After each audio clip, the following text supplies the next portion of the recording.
chapter 7 of Mark. This is a chapter a day until Easter. And in chapter 7, Jesus has to deal with these teachers of these laws, these Pharisees, being complete hypocrites. So they're trying to call out the disciples and saying like, okay, so Jesus, why doesn't your disciples wash their hands? Why aren't they doing any of the practices that they're supposed to do? Because back then it was very, very particular practices that had to be done, especially by people who followed God, right? It says, why don't your disciples live accordingly to the tradition of the elders instead of eating their food with their defiled hands? Like, relax for a second. Jesus said to them, Isaiah was right when he prophesied about you hypocrites. Yo, let me tell you, I just made a video about his clapbacks. This is what I'm talking about. These people honor me with their lips, but their hearts are far from me. They worship me in vain. Their teachings are merely human rules, meaning man-made. This is not from God. This is not something that Jesus wanted people to continue to worry about and do after him.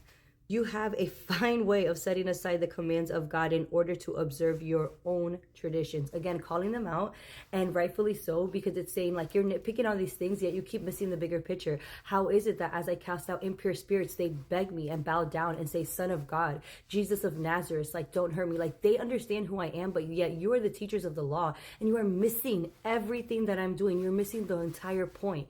And this is another way for him to get their attention and say, y'all focusing on the wrong thing.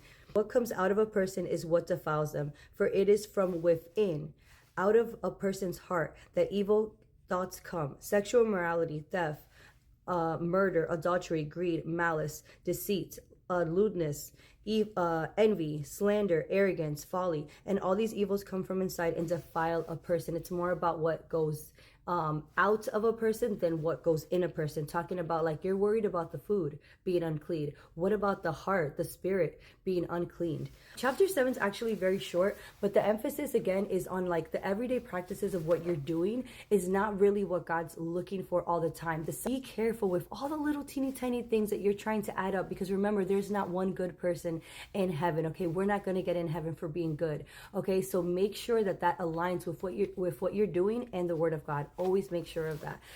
And just be mindful of what comes out of you. These are the things to follow. Definitely go to chapter 7, highlight it, and I'll see you at chapter 8.